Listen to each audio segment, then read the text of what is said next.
Para jamaah salat zuhur yang dimuliakan Allah, pertama-tama marilah kita senantiasa lahirkan rasa syukur kita kehadirat Allah Subhanahu wa taala. Alhamdulillah, pada kesempatan siang ini kita masih senantiasa diberikan kenikmatan oleh Allah, nikmat nikmat panjang umur, kesempatan, sehingga kita bisa melangkahkan kaki kita untuk bersama-sama kita melaksanakan salat zuhur dengan berjamaah di masjid ini. Semoga segala aktivitas ibadah kita diterima oleh Allah Subhanahu wa taala. Amin ya rabbal alamin. Salawat beserta salam tak lupa mari kita bacakan kepada junjungan kita Nabi Allah Muhammad Rasulullah sallallahu alaihi wasallam. Allahumma shalli ala Muhammad. Semoga kita mendapatkan syafaatnya mulai di dunia hingga kelak yaumil qiyamah. Para jemaah yang dimuliakan Allah, pada kesempatan ini kita akan lanjutkan membaca kitab Nasuhul Ibad, yang mana pada hari ini kita akan lanjutkan pada maqalah yang ke-16, yaitu di kitab ini yang bawa-bawa itu di halaman 6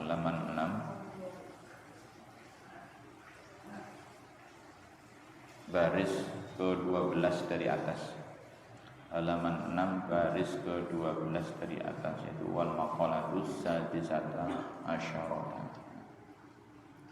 Namun sebelumnya marilah kita baca suratul Fatihah untuk semua guru-guru kita, saudara-saudara kita, dan juga pengurus-pengurus yang telah meninggal dunia.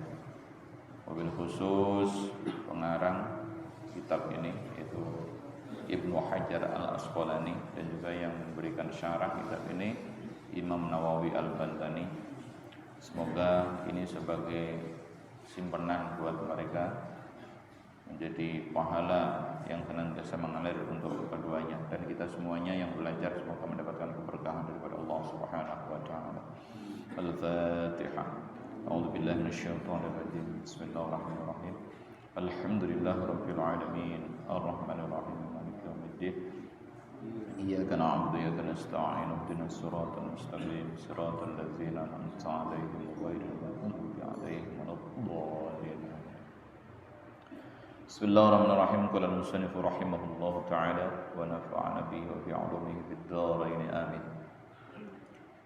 Wal maqalatus sadisata asyarata qila inna syahwata tusayyirul muluka 'abidan wa inna man ahabba syai'an fahuwa 'abduhu wa sabru yusayyirul 'abida mulukan li'anna al-'abda bisabrihi yanalu ma yurid.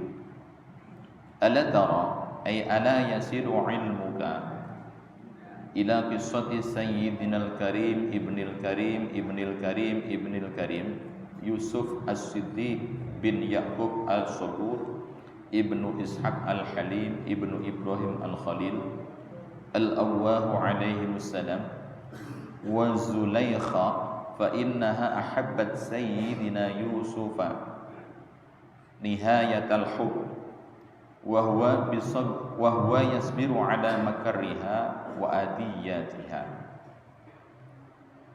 Wal maqalatu sadisata asyarata, dan utai maqalah yang ke-16. Kila dikatakan inna syahwata tusayyirul muluka 'abidan, sesungguhnya syahwat itu bisa menjadikan seorang raja menjadi budak. Fa inna man ahabba syai'an, maka sesungguhnya barang siapa yang cinta terhadap sesuatu, fahuwa 'abduhu, maka orang tersebut menjadi budaknya. Wasabru, adapun utawi sabar itu yusayyirul 'abida mulukan, menjadikan hamba, menjadikan budak menjadi raja. Li'annal 'abda, karena sesungguhnya budak, bisabrihi, karena kesabarannya itu yanalu, dia akan mendapatkan ma yuridu, apa-apa yang diinginkannya. Ala taro, ala yasiru ilmuka. Ala taro, apakah kalian tidak mengetahui? Ala yasiru ilmuka. Apa belum sampai ilmuka, pemahamanmu? Ila qissati sayyidinal karim, terhadap kisahnya Sayyidinal Karim bin Karim Yusuf As-Siddiq, yaitu kisahnya Nabi Yusuf As-Siddiq yang senantiasa membenarkan. Ibnu Ya'qub As-Sabur, anaknya Ya'qub, Sayyidina Ya'qub As-Sabur.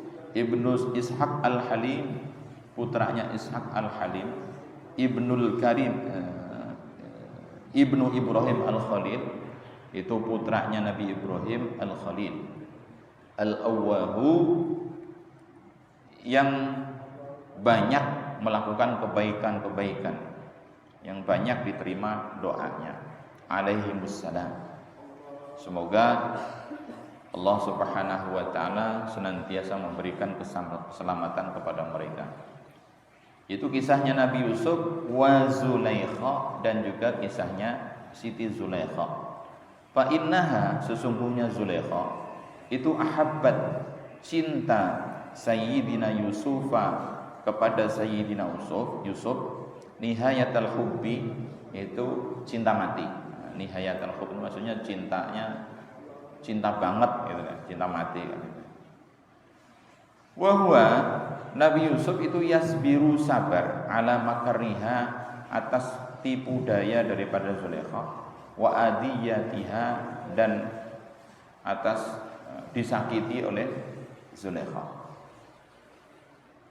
Makalah yang ke-16 ini itu menceritakan tentang bahwasanya syahwat itu bisa menjadikan seorang raja menjadi budak. Karena fa inna ahabba syai'an kana 'abduhu.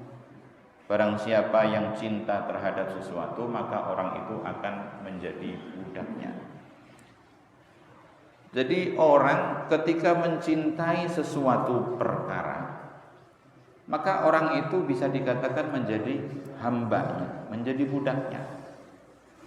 Makanya Rasulullah melarang kita. Rasulullah dulu mengatakan ta'isa abdad dunya, ta'isa abdad dirham.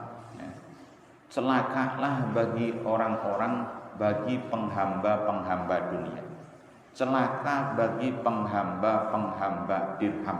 Maksudnya jadi budaknya dunia, jadi budaknya dirham. Kenapa dikatakan celaka? Karena ketika orang itu menjadi budaknya dunia, maka dia tidak akan mengingat yang lainnya. Disuruh ibadah juga nggak bakalan mau. Kenapa? Karena orientasinya adalah dunia, dunia, dan dunia.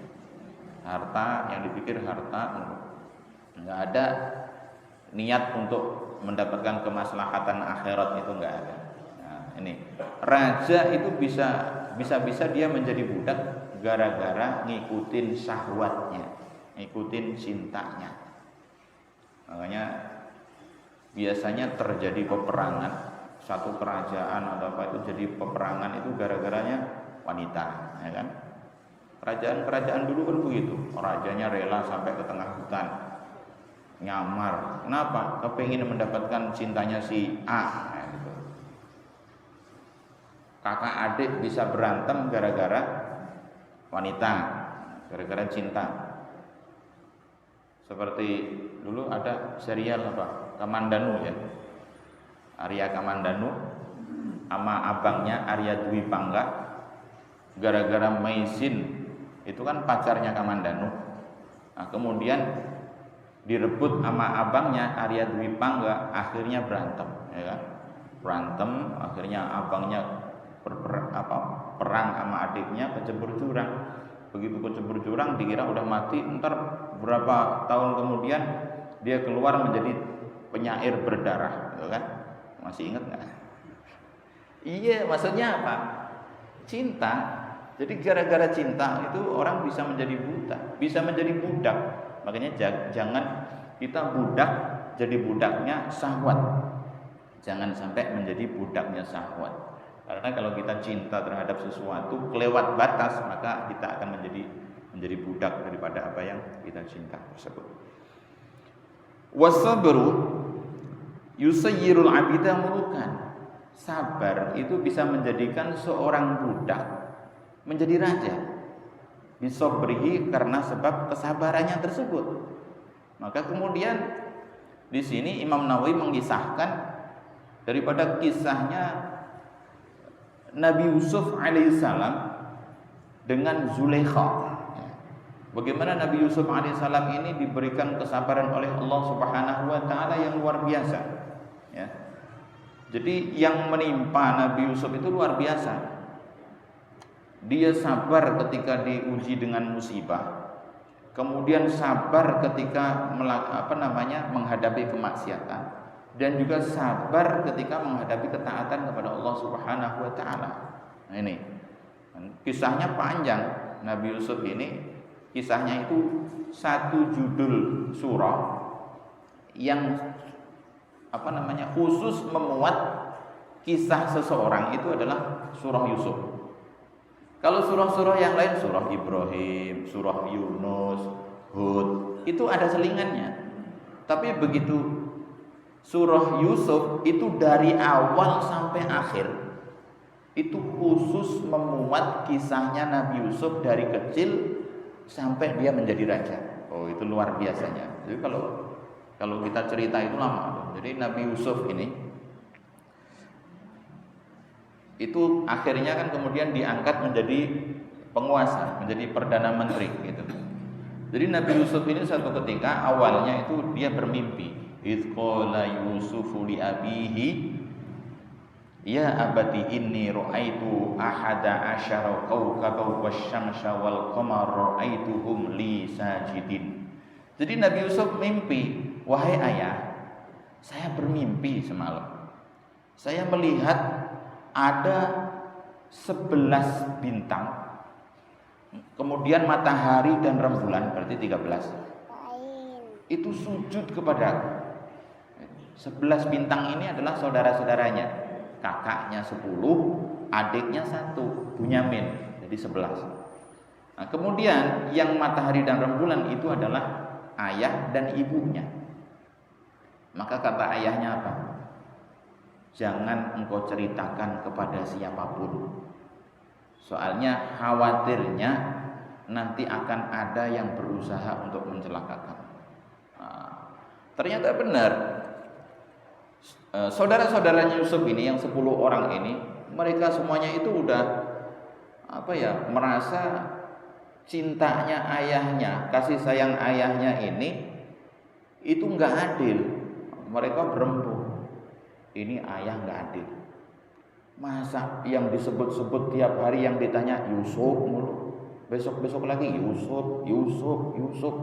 Akhirnya ini yang 10 orang ini rapat, bagaimana caranya supaya cinta ayah itu enggak cuma tercurah kepada Yusuf.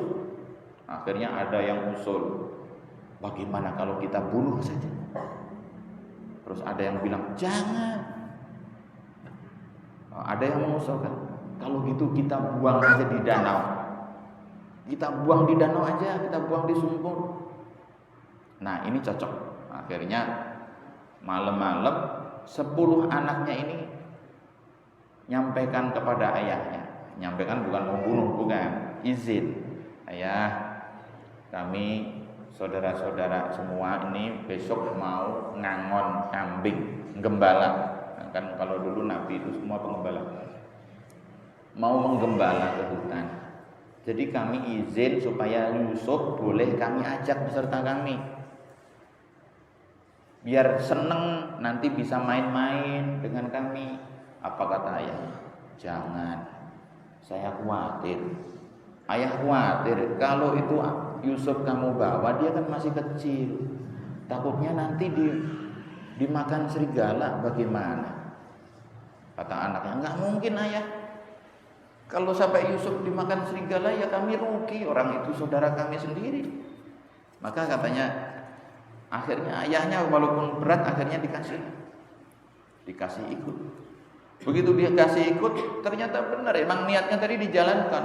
begitu udah menjelang sore, ini Yusuf kecil kemudian dimasukkan ke dalam sumur, dimasukin ke sumur, jebur.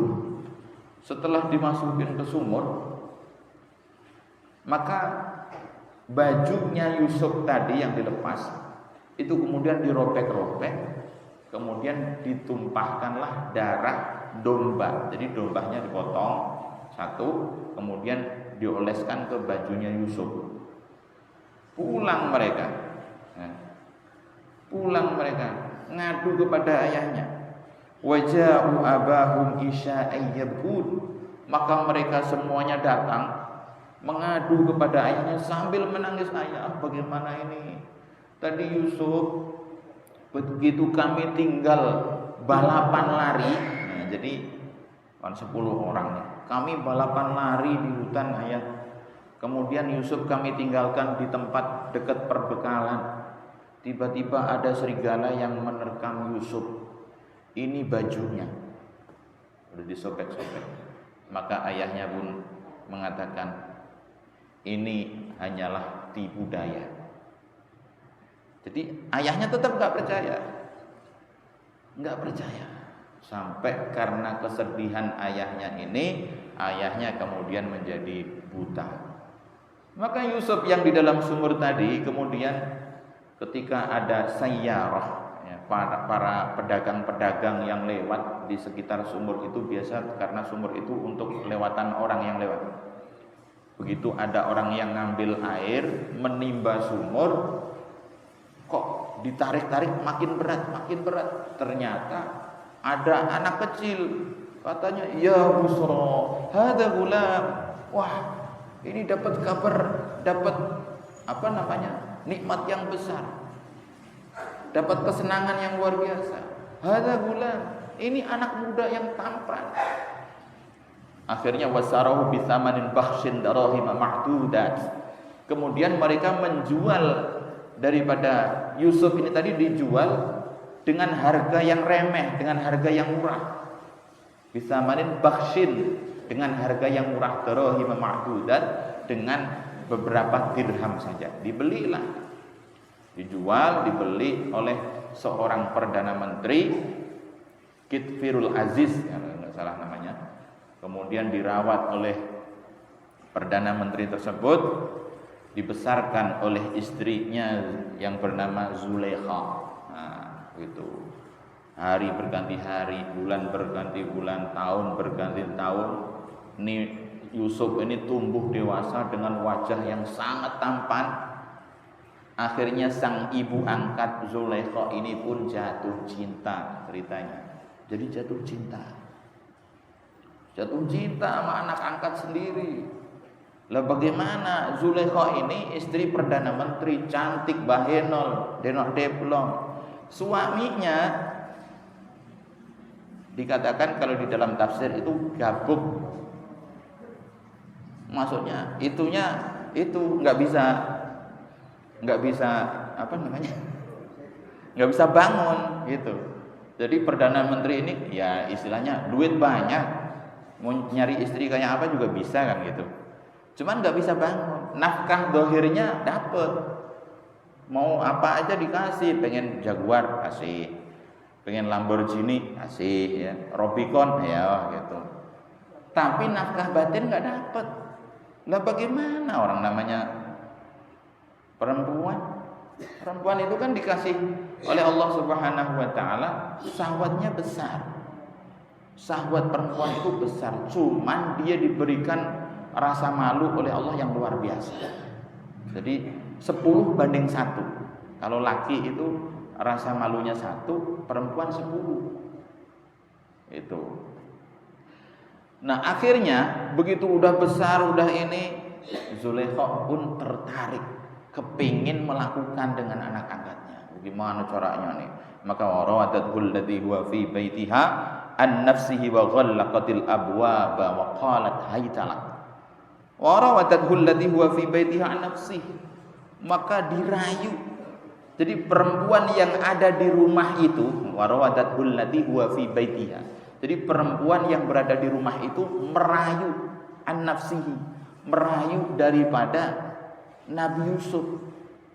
digodain, dirayu. Wa ghallaqatil abwab. Kemudian pintu, jendela semuanya dikunci. Nah, nggak ada siapa-siapa di rumah. Suaminya menteri, udah berangkat kerja, mau ngapain coba? Pintu dikunci, jendela dikunci, pembantu suruh keluar, udah. Akhirnya digoda. Qalat hai talak. Nah, jadi hai talak ini adalah panggilan-panggilan mesra, panggilan-panggilan sayang. Istilahnya gini lah, Yusuf sayang, kesinilah, kita main lah, bagaimana lah gitu. Diajak begitu, udah pakai baju yang semriwing ya, mungkin gitu ya. Yusuf akhirnya bagaimana? Ma'adallah, qala ma'adallah, innahu rabbi ahsana maswaya, innahu la yuflihuz zalimin. Nabi Yusuf mengatakan ma'adallah, berlindunglah kepada Allah. Saya mohon perlindungan daripada Allah Subhanahu wa taala. Innahu rabbi ahsana maswaya. Sesungguhnya Allah Subhanahu wa taala telah memberikanku tempat yang terbaik. Dari saya ditaruh dari sumur kemudian diangkat di sini, Allah telah menempatkanku tempat yang terbaik. Innahu la yuflihuz zalimun. Sesungguhnya Allah Subhanahu wa taala tidak akan memberikan keberuntungan bagi orang-orang yang zalim. Saya enggak mau. Istilahnya enggak mau nolak ini, naluk. Jadi Nabi Yusuf nolak. Maka kemudian walaqad hammat bihi wa hamma biha. Ayat sebelumnya, selanjutnya. Walaqad hammat bihi wa hamma biha. Sungguh Zulaikha itu sangat ingin kepada Yusuf. Wa hamma biha. Dan Yusuf pun ingin. Jadi dua-duanya ingin ini. Hammat bihi wa hamma biha. Zulaikha sangat ingin kepada Yusuf. Yusuf pun ingin kepada Zulaikha. Udah dirayu bagaimana sih, udah dalam kamar sendirian, udah pakaiannya sembriwing, udah nggak pernah ditemenin sama suaminya, udah rayuan maut kali ya, nggak ada orang. Makanya ini yang dikatakan zatu jamalin, nah, gitu kan, yang memiliki kecantikan dan juga memiliki wibawa. Coba wibawa ada istrinya menteri, jadi teringat Sambo deh, ya, istrinya Freddy Sambo. Ini jadi dua-duanya ingin. Laula arro'a burhana rabbi. Seandainya Nabi Yusuf tidak melihat tanda kebesarannya Allah Subhanahu wa taala. Kadzalika nasrifu anhu su'a wal fahsya. Begitulah kami memalingkan Nabi Yusuf dari perbuatan kotor dan juga keji. Jadi sesungguhnya Nabi Yusuf, Zulaikha ini mau, sangat ingin. Nabi Yusuf pun sangat ingin. Cuman karena kalau di dalam tafsirnya ini laula arra'a burhana rabbih ini, cuma Nabi Yusuf itu imannya kuat gitu loh. Makanya as-sabru 'alal maksiat itu tingkatannya lebih tinggi daripada tingkatan as-sabru 'alal musibah. Ya, tadi kan pertama sabar ketika menghadapi musibah. Jadi Nabi Yusuf dimasukin ke dalam sumur, sabar. Nah, ini sabar 'alal maksiat lebih berat. Kenapa lebih berat? Karena kalau sabar 'alal maksiat itu ada namanya sabar ikhtiyari. Kalau musibah itu ittiror. Ittiror itu mau sabar nggak sabar udah kejadian. Motor hilang. Kita mau ngeluh kayak bagaimana, orang udah hilang. Nggak bisa ada jalan keluar kecuali sabar. Nggak ada jalan lain kecuali sabar. Istri meninggal, mau marah kayak apa juga udah meninggal. Nggak bisa dibalikin lagi. Jadi jalan terakhir cuma sabar. Tapi kalau sabar alal maksiat itu ada pilihan, ikhtiyari. Ada pilihan. Itu makanya iman dan juga nafsu itu kemudian bertentangan. Pasti di dalam hati itu bertentangan. Yang satu ingin, udah sikat. Yang imannya jangan, dosa. Nah, ini yang satu kepingin, yang satunya ngendon-ngendoni. Nah, mana yang menang nih? Nah, gitu. Nah, Nabi Yusuf alaihissalam karena imannya ini lebih kuat, lebih dominan, maka dia mampu mengendalikan hawa nafsunya tersebut. Jadi laula ar-ra'a burhana rabbih, itu. Jadi Nabi Yusuf mampu untuk mengendalikan nafsunya karena dia mendapatkan cahaya daripada Allah, yaitu cahaya iman. Nah, ini pertanyaan, kalau kita nih ada orang punya pangkat kedudukan cantik, kemudian kita di rumah itu cuma berdua, diajak begitu, kita kira-kira nolak atau ayo gitu. Ya, ini akhirnya Nabi Yusuf lari ini. Innahu min ibadinal mukhlasin. Kemudian wastabaqal bab wa qaddat qamisahu min duburin wa alfa ya sayyidah halatal bab. Qalat ma jazaa'u man arada bi ahlika su'an illa ayyusana wa adzabun alim. Jadi kemudian berlari, Nabi Yusuf ini lari. Jadi dikejar Zulaikha ini lari-lari gitu, muter-muter dikejar. Ketika Nabi Yusuf alaihissalam mau meraih pintu, mau lari membuka pintu, bajunya yang belakang waqadat qamisahu min duburin, ditarik sama Zulaikha, ditarik sampai sobek. Begitu buka pintu jeblet, ternyata wa alfa ya sayyidah halatal bab, ternyata suaminya udah ada di depan pintu. Masuk, pulpennya ketinggalan kali ya. Ada yang ketinggalan, makanya dia ngerasa nggak enak, kayak di film aja itu. Mau ketahuan ada aja caranya. Wah, nih ada yang ketinggalan di rumah, tahu-tahu dia pulang, ternyata istrinya lagi begituan. Nah, ini begitu. Tahu-tahu begitu buka pintu, ternyata siapa? Suaminya di luar. Kitfir Aziz ini udah di luar. Kemudian istrinya tadi yang semangat begitu, tiba-tiba dia langsung berubah, pura-pura nangis. Nangis. Kemudian dia bilang, qalat ma jazaa'u man arada bi ahlika su. Wahai suamiku, apa coba balasan? Dia udah kita besarkan dari kecil, udah kita rawat, sekarang udah tumbuh besar. Dia mau memperkosa istrimu ini, coba. Apa coba ini? Apa yang harus kita lakukan? Kalau enggak dihukum yang sangat berat, illa ayyusjana wa adzabun alim, penjarakan aja dia atau berikan siksaan yang sangat berat. Bisa langsung ngomong begitu ya. Padahal tadinya dia yang merayu semangat, tiba-tiba begitu lihat suaminya langsung ngomongnya beda. Nangis, kemudian bilang, "Ini anak kurang ajar.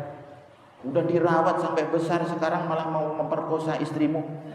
Hukum dia." Akhirnya bagaimana?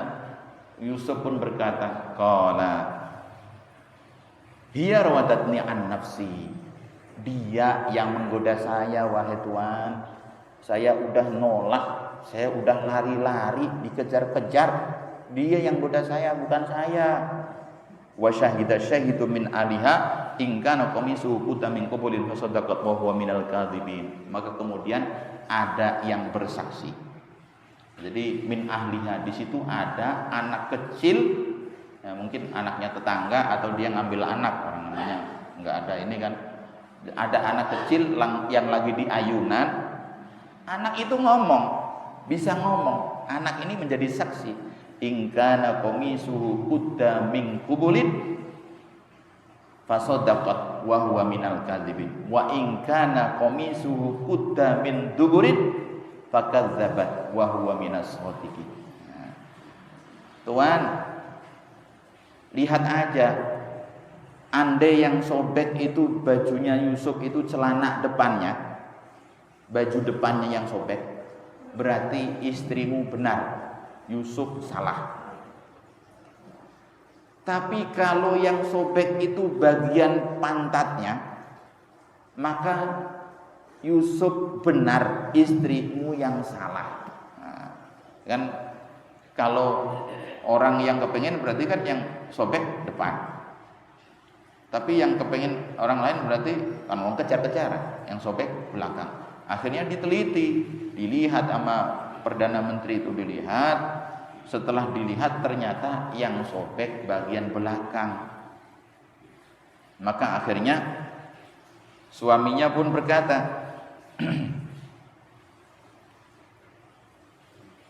qala falamma ra'a qamisahu qudda min duburin qala innahu min kaidikunna inna kaidikunna azim.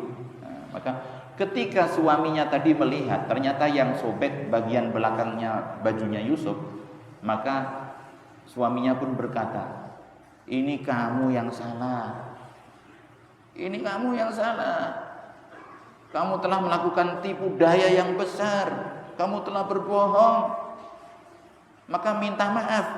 Gitu ya.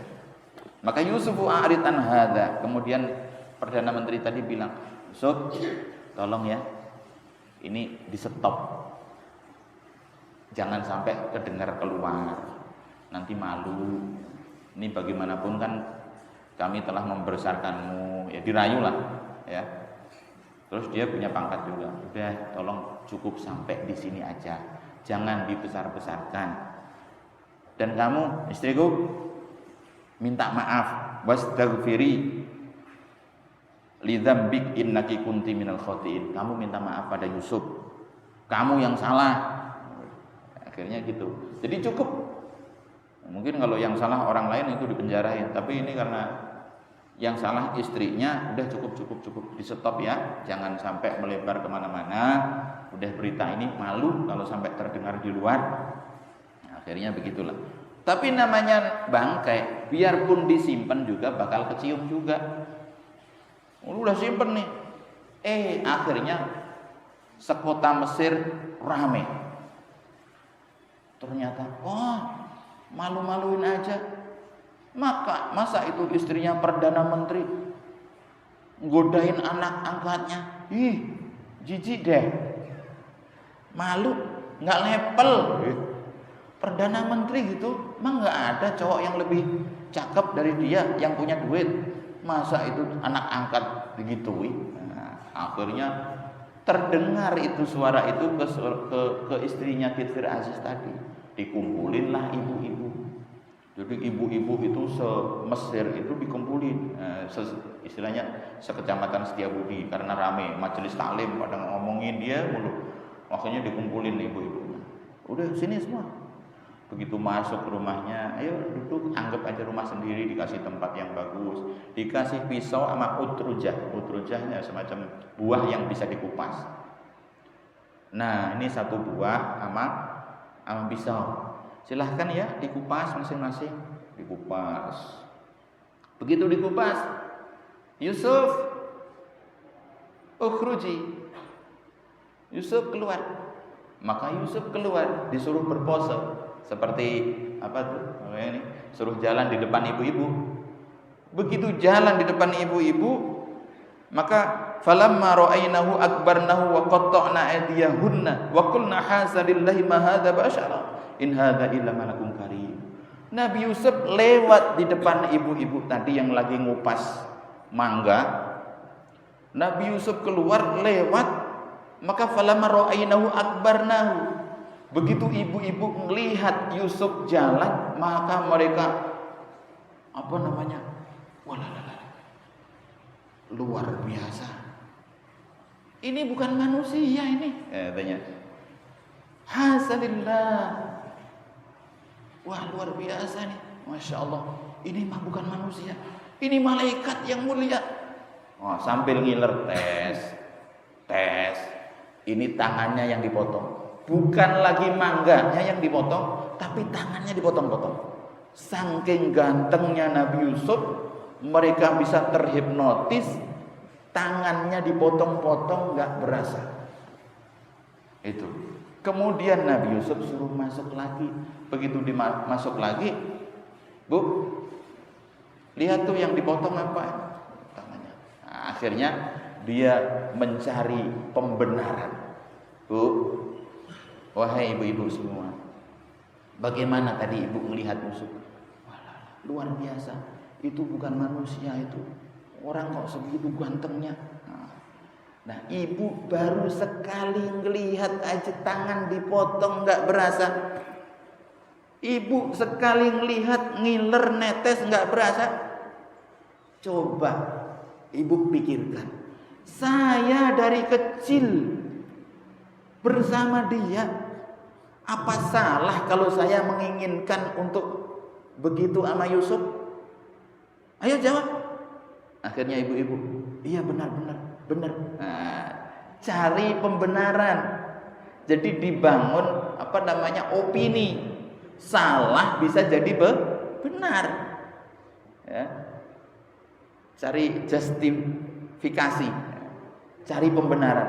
Jadi salah tapi seolah benar. Kenapa? Ibu aja baru sekali tangan bisa dipotong-potong, baru melihat sekali. Bagaimana saya yang udah bertahun-tahun dari kecil sama dia? Enggak boleh saya kemudian kepengen mendapat yang lebih dari Yusuf. Boleh, benar. Saya aja sekali udah ngiler, ya kan? Akhirnya itulah. Kemudian Nabi Yusuf alaihissalam sama Zulaikha, Yusuf, kalau kamu nggak mau mengikuti apa yang saya inginkan, kamu akan saya penjara. Maka bagaimana kata Yusuf? Qala Rabbi sijnu ahabbu ilayya mimma yad'unani ilai. Ya Allah ya Rabb, sesungguhnya penjara lebih aku sukai daripada aku mengikuti ajakannya Zulaikha. Silahkan engkau penjara saya, itu lebih aku sukai daripada aku mengikuti apa yang menjadi kemauanmu. Akhirnya Nabi Yusuf dipenjara. Coba, nggak salah dipenjara. Disuruh melayanin enak-enak nggak mau, dipenjara. Makanya jangan heran kalau sekarang ada sesuatu yang salah, tapi karena ada public opini sering ditampilkan di televisi, seolah-olah orang ini nggak salah, akhirnya yang salah itu bisa menjadi benar. Nah ini makanya luar biasa, opini publik itu luar biasa. Jadi difitnah oleh Zulaikha ini tadi. Gara-gara nggak mau mengikuti kemauannya, kemudian masuk penjara. Ini Nabi Yusuf alaihissalam. Nah, ini sabar alal musibah. Masuk ke penjara itu musibah, tapi dia sabar. Di penjara berapa tahun Nabi Yusuf? 8 tahun. Coba, nggak ngapa-ngapain penjara 8 tahun. Ya sekarang kalau ada nggak apa-apa, ya nggak masalah. Kenapa? Karena emang dari dulu ada. Peristiwa itu akan selalu terulang dan terulang. Maka Nabi Yusuf alaihissalam dipenjara selama 8 tahun. Ya. Kemudian di dalam penjara itu ada 2 orang. Nabi Yusuf ini kan bisa mentakwil mimpi. Ada 2 orang yang kemudian menyampaikan kepada Yusuf, Nabi Yusuf, saya mimpi. Kemarin itu saya mimpi, saya lagi memberikan minum anggur kepada sang raja. Lah kamu di penjara kenapa? Iya Yusuf. Jadi waktu itu saya membuatkan anggur, minum, kemudian tumpah, saya di penjara. Nah, kata Nabi Yusuf, oh mimpimu itu menunjukkan bahwasanya kamu besok akan bebas. Satu lagi nggak mimpi, pura-pura mimpi. Satunya nggak mimpi, tapi pura-pura mimpi. Dia cerita, Yusuf saya juga mimpi. Mimpi apa? Saya mimpi bahwasanya saya lagi nyunggi roti, kemudian rotinya itu dipatokin oleh burung gagak sampai habis. Oh, kamu besok akan dihukum mati. Loh enggak, saya enggak mimpi, saya cuma pura-pura. Loh enggak bisa. Sesuatu yang udah ditetapkan enggak akan bisa ditarik. Karena Nabi Yusuf ini bisa menakwil mimpi. Benar, yang satunya dihukum mati. Kemudian Nabi Yusuf pesan kepada yang diselamat tadi, tolong sampaikan kepada raja bahwasanya di penjara ada orang yang dipenjara tanpa melakukan kesalahan. Tolong ya. Ternyata ini tadi lupa sampai 5 tahun lupa 5 tahun. Kan tadi baru 3 tahun tuh. Jadi lupa. Fa'angsahullahu syaitan. Jadi fa'angsahu syaitan. Jadi setan melupakan orang itu tadi. Jadi dia enggak sampaikan kepada raja. Nah, hingga satu ketika raja bermimpi. Nah, jadi dia bermimpi melihat ada 7 sapi yang gemuk-gemuk, itu dimakan 7 sapi kurus-kurus. 7 sapi gemuk ini dimakan sama 7 sapi kurus.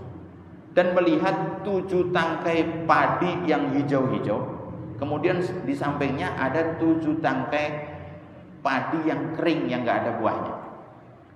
Dia panggil ini ahli mimpi istana, dipanggil semuanya. Katanya, ini tolong bagaimana arti mimpi saya ini? Kata ahli mimpi ini, itu cuma kembang tidur, nggak apa-apa Paduka Raja. Nah, akhirnya orang yang lagi menyodorin minuman tadi, dia mendengar, Paduka, di penjara ada orang yang bernama Yusuf yang dia bisa menakwil mimpi. Oh ya udah, hadirkan ke sini. Dihadirkan. Kemudian begitu dihadirkan, dia tanya, Yusuf, ayuhas siddiqu aftina fi sab'i baqaratin simanin yaquluhunna sab'un hijabun wa sab'un sumbulatin khudru wa ukhra yabisat. Wahai Yusuf, tolong kau kasih tahu aku. Di dalam mimpi saya melihat sapi yang gemuk-gemuk, 7 sapi gemuk kemudian dimakan oleh 7 sapi kurus. Dan saya melihat ada 7 tangkai padi yang bagus. Kemudian di sampingnya ada 7 tangkai padi yang kering, yang enggak ada buahnya. Maka Nabi Yusuf pun mengatakan, qala tazra'una sab'a sinina da'aban fama hasadtum fadaruhu bisumbulihi illa qalilan mimma ta'kulun thumma ya'ti min ba'di dzalika sab'un shidadun ya'kulna ma qaddamtum lahunna illa qalilan mimma tuhsinun. Kata Nabi Yusuf, tazra'una sab'a sinina da'aban. Kalian menanamlah padi, pokoknya tanaman lah itu. Tahu dulu udah ada padi atau belum? Selama 7 tahun. Nah, setelah itu nanti ketika engkau panen, sisakan, biarkan di tangkainya, kecuali sedikit yang untuk kalian makan saja. Jadi biarkan itu padi di tangkainya. Kenapa? Soalnya nanti akan datang 7 tahun berikutnya itu nggak ada panas, nggak ada hujan, nggak ada hujan, paceklik. Akan datang 7 tahun paceklik, sehingga 7 tahun itu nanti akan menghabiskan hasil panenmu yang selama 7 tahun yang sebelumnya itu. Jadi sisakan di tangkai semuanya. Nah, kenapa begitu? Karena ketika kita panen padi, kalau dibiarkan di tangkainya, itu dia kuat, tahan lama, nggak rusak. Jagung juga kalau dibiarin di tangkainya itu awet. Beda halnya ketika padi begitu panen langsung didos. Kalau bahasa Jawanya didos itu, kemudian jadi gabah, setelah itu dijadikan diseleb jadi beras. Itu cepat penyakit cepat ada bubuk itu kemudian jadi debu segala macam. Tapi kalau dibiarkan di tangkai itu awet. Nah, ini sarannya Nabi Yusuf gitu. Jadi nanti akan datang 7 tahun yang gemah ripah loh jinawi. Kamu menanam sebanyak-banyaknya, tapi tolong sisakan di tangkainya, kecuali sedikit yang untuk engkau makan aja. Nah, setelah itu akan datang 7 tahun paceklik. Maka makanan-makanan, buah-buahan dan juga hasil panen tadi untuk 7 tahun ke depan. Nah, gitu. Maka akhirnya dilaksanakanlah itu semuanya. Kemudian Nabi Yusuf alaihissalam kemudian ditanya, kenapa kok kamu bisa dipenjara selama 8 tahun? Nabi Yusuf alaihissalam kemudian, saya nggak salah apa-apa, panggil aja tuh yang ibu-ibu yang tangannya potong-potong. Dipanggillah ibu-ibu yang waktu itu jadi saksi hidup ya, dipanggil yang tangannya berada di. Kenapa ini? Kenapa Yusuf bisa dipenjara? Paduka. Jadi waktu itu begini bla bla bla bla bla. Diceritakan semuanya. Oh, Yusuf nggak salah. Kemudian dibebaskanlah dia, dibersihkan namanya. Maka kemudian Nabi Yusuf alaihissalam meminta kepada raja tadi untuk diangkat menjadi Perdana Menteri.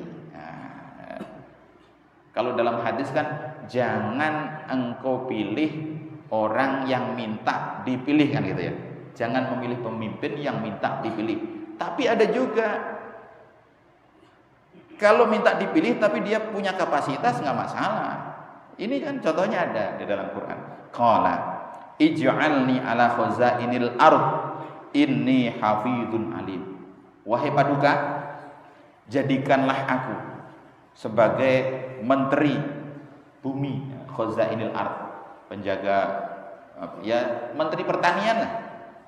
Menteri pertanian untuk mengatur itu semuanya. Jadi begitu dilepas, dia minta supaya dijadikan menteri pertanian karena saya punya ilmunya. Saya tahu, saya ada ilmunya gitu. Akhirnya diangkatlah menjadi menteri pertanian. Ya, sehingga yang 7 tahun tadi untuk mengelola hasil panen selama 7 tahun itu Nabi Yusuf mampu. Akhirnya jadi menteri, dia diangkat jadi menteri. Coba bayangkan. Dari kecil dia dimasukkan ke dalam sumur. Kemudian jadi budak, dijual. Kemudian diangkat jadi anaknya Kitfirul Aziz sama Zulaikha. Di situ sekolah atau enggak tahu saya ceritanya. Habis itu dipenjara. Ya, dipenjara 8 tahun atau 9 tahun. Setelah keluar penjara jadi perdana menteri. Ilmunya bisa ya. Nah, itulah makanya qulillahumma malikal mulki tu'til mulka man tasha. Jadi katakan Muhammad, katakan bahwasanya sesungguhnya kerajaan apa aja itu adalah milik Allah Subhanahu wa taala. Yang memiliki kerajaan, yang memiliki kekuasaan itu Allah Subhanahu wa taala. Allah akan berikan kepada siapapun dan Allah akan cabut dari siapapun yang dikehendakinya. Jadi biarpun Nabi Yusuf enggak sekolah dari kecil, tapi Allah Subhanahu wa taala yang memberi ilmunya. Nabi Yusuf bisa. Akhirnya dijadikan perdana menteri, dia mengatur segala urusan daripada pertanian. Nah, tapi dia enggak korupsi, ya. Nabi Yusuf enggak korupsi seperti sekarang nih yang lagi viral menteri pertanian ada ya.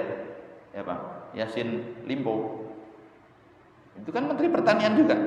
20 miliar berapa tuh. Nah, ini Nabi Yusuf enggak korupsi tapi.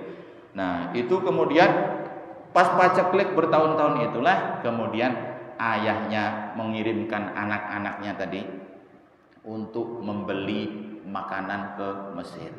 Itu. Singkat cerita, ayahnya juga ikut disuruh oleh Yusuf untuk pergi ke Mesir, dari Madian ke Mesir, rombongan datang untuk menemui Nabi Yusuf alaihissalam. Maka kemudian begitu datang, apa yang dikatakan oleh ayahnya ini, wa rafa'a abawaihi 'alal arsy wa kharru lahu sujada. Jadi Nabi Yusuf meletakkan mempersilahkan ayah dan ibunya, wa rafa'a abawaihi 'alal arsy. Maksudnya ayah dan ibunya ini dipersilahkan untuk menempati tempat yang tinggi. Wa kharru lahu sujada. Kemudian mereka semuanya bersujud. Maksudnya bersujudnya ini memberi hormat kepada Nabi Yusuf alaihi salam. Jadi ayah, ibu, kemudian sama 11 saudara-saudaranya semuanya memberi penghormatan kepada Nabi Yusuf alaihi salam. Qala ya abadi hadza ta'wilu ru'yaya min qabl. Wahai ayahku, inilah mimpiku dulu telah menjadi kenyataan. Qad ja'alaha rabbi haqqan. Allah telah menjadikan mimpiku itu kenyataan yang hak, yang benar. Ini mimpiku dulu ayah. Ternyata benar-benar terjadi. Memberi penghormatan itu. Wa qad ahsana bi id akhrajani minasyijni. Sungguh Allah telah memberikan sesuatu yang terbaik kepadaku setelah aku dikeluarkan dari penjara. Wa jaa bikum minal badwi min ba'di an nazagha syaitan baini wa baina ikhwati. Dan dengan kedatangan kalian semuanya dari bumi yang berpasir, min ba'di an nazagha syaitanu baini wa baina ikhwati. Setelah memalingkan mempelesetkan setan antara diriku dan dari saudara-saudaraku. Nah, ini maksudnya apa? Nabi Yusuf enggak mengatakan secara langsung, ini alhamdulillah Allah telah mendatangkan kalian semuanya. Setelah aku dikeluarkan dari penjara, kemudian Allah mendatangkan kalian semua ke sini. Setelah setan memisahkan kita, memisahkan antara aku dan juga saudara-saudaraku semuanya. Yusuf enggak bilang, dulu kan kalian penjarain, masukin saya ke sumur. Sekarang saya jadi raja. Enggak. Dia enggak ngomong sama ayahnya bahwasanya dulu saya dicemplungin sumur sama kakak-kakak. Enggak. Tapi yang dia katakan bijak sekali. Mim ba'di an nazagha syaiton baini wa baina ikhwati. Setelah setan memisahkan kita, memisahkan kami dan juga saudara-saudara kami. Sekarang kita diketemukan lagi oleh Allah Subhanahu wa ta'ala. Nah, ini apa tadi? Jadi wal abidu bisabrihi, gimana tadi? Wasabru bisabrihil abida mulukan. Dengan sabar itu menjadikan seorang budak menjadi raja. Dan Imam Ibnu Hajar Al-Asqalani menukil daripada kisah Sayyidina Yusuf alaihissalam dengan Zulaikha. Maka saya ceritakan itu. Sebenarnya ceritanya sih banyak. Bagaimana saudara-saudaranya ini bisa ketemu Nabi Yusuf alaihissalam. Awalnya dia datang cuma berapa orang. Kemudian si Bunyamin ini ditahan dengan tuduhan mencuri timbangan emas. Akhirnya ditahan oleh Yusuf. Padahal itu direkadaya oleh Yusuf. Jadi timbangan emasnya dimasukin ke kantong yang berisi beras itu tadi. Kemudian Bunyamin ditahan nemenin Yusuf. Kemudian balik lagi yang kedua gitu. Kemudian memerintahkan untuk membawa kain komisu Yusuf. Kainnya Nabi Yusuf dibawa kepada ayahnya Yakub untuk dilapkan ke mukanya. Kemudian Nabiullah Yakub bisa melihat sembuh kembali. Nah itu. Jadi kisahnya panjang sebenarnya. Tapi cukuplah. Itu kita potong-potong bahwasanya intinya Nabiullah Yusuf ini menjadi cermin kesabaran. Dia memiliki kesabaran di 3 level. Jadi level sabar alal musibah, ketika dia diuji oleh Allah dengan musibah, dengan ujian yang sulit, dia sabar. Kemudian diuji dengan sabar alal maksiat, ketika diajak untuk melakukan sesuatu dengan Zulaikha di tempat yang sepi, dia sabar, dia bisa mengalahkan nafsunya. Kemudian yang ketiga, sabar ala ta'ah, sabar di dalam melaksanakan ketaatan kepada Allah Subhanahu wa taala. Ketika dia diangkat menjadi perdana menteri untuk mengatur segala macam kehidupan harta, dia sabar, dia tetap beribadah kepada Allah Subhanahu wa taala. Dia bisa mengatur waktunya. Nah, ini juga kita menjadi pelajaran buat kita semuanya, supaya ketika kita diberikan oleh Allah Subhanahu wa taala sesuatu yang sifatnya itu mengangkat derajat kita, maka kita pun tidak boleh melupakan daripada Allah Subhanahu wa taala. Tetap kita melakukan ketaatan kepada Allah Subhanahu wa taala. Ini saja sedikit yang saya sampaikan. Jadi niatnya tadi mau 2 makalah ke-16 dan 17. Tapi ternyata makalah ke-16 aja udah habis waktunya. Jadi makalah ke-17 kita lanjut di minggu yang akan datang. Semoga bermanfaat untuk kita semuanya. Semoga Allah Subhanahu wa taala berikan kita kekuatan untuk senantiasa bisa melakukan sabar, bisa berbuat sabar dalam setiap menghadapi sesuatu, sehingga kita bisa meningkat derajat kita di sisi Allah Subhanahu wa taala. Al-Fatihah. A'udzubillahi minasyaitonir rajim. Bismillahirrahmanirrahim. Alhamdulillahirabbil alamin arrahmanir rahim maliki yaumiddin. Iyyaka na'budu wa iyyaka nasta'in. Ihdinas siratal mustaqim. Siratal ladzina an'amta 'alaihim ghairil maghdubi 'alaihim waladdallin. Wa afana karim ya Allah rahmanir rahim irhamna. ارحمنا ارحمنا اللهم إنا نسألك بحق الفاتحة وبكرامة الفاتحة بمعجزة الفاتحة اقضي حاجاتنا واقبل دعوتنا وعجل لنا بالإجابة بشفاعة رسول الله صلى الله عليه وسلم دعواهم بسبحانك اللهم وتحياتهم يا سلام وآخر دعوانا الحمد لله رب العالمين. السلام عليكم ورحمة الله وبركاته.